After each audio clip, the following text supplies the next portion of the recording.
Genesis chapter 14. At the time when Amraphel was king of Shinar, Arioch, king of Ellasar, Kedorlaomer, king of Elam, and Tidal, king of Goyim, these kings went to war against Bera, king of Sodom, Bersha, king of Gomorrah, Shinab, king of Admah, Shemeba, king of Zeboim, and the king of Bela, that is Zoar. All these latter kings joined forces in the valley of Siddim, that is the Dead Sea Valley. For 12 years they had been subject to Kedorlaomer, but in the 13th year they rebelled.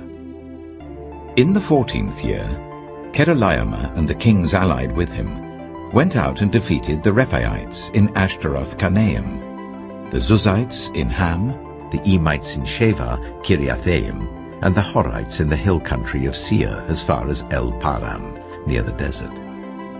Then they turned back and went to En-Mishpat, that is Kadesh, and they conquered the whole territory of the Amalekites as well as the Amorites who were living in Hazazon Tamar.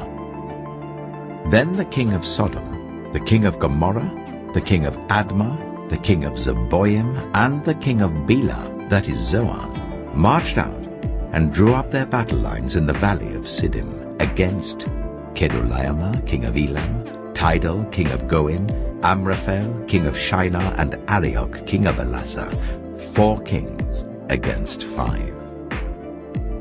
Now the valley of Siddim was full of tar pits. And when the kings of Sodom and Gomorrah fled, some of the men fell into them, and the rest fled to the hills. The 4 kings seized all the goods of Sodom and Gomorrah and all their food. Then they went away. They also carried off Abram's nephew, Lot, and his possessions, since he was living in Sodom. A man who had escaped came and reported this to Abram the Hebrew. Now Abram was living near the great trees of Mamre the Amorite, a brother of Eshcol and Ane, all of whom were allied with Abram. When Abram heard that his relative had been taken captive, he called out 318 trained men born in his household, and went in pursuit as far as Dan.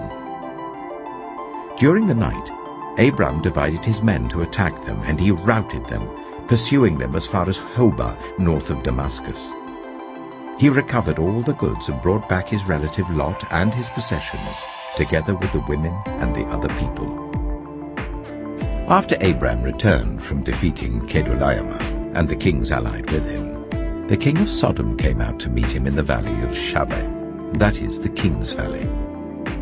Then Melchizedek, king of Salem, brought out bread and wine.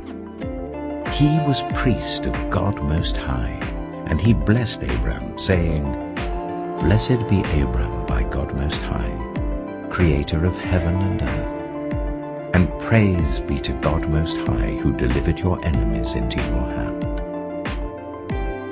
Then Abram gave him 1/10 of everything. The king of Sodom said to Abram, "Give me the people and keep the goods for yourself." But Abram said to the king of Sodom, "With raised hand I have sworn an oath to the Lord, God Most High, creator of heaven and earth, that I will accept nothing belonging to you, not even a thread or the strap of a sandal, so that you will never be able to say, 'I made Abram rich.' I will accept nothing but what my men have eaten and the share that belongs to the men who went with me, to Ane, Eshcol, and Mamre. Let them have their share."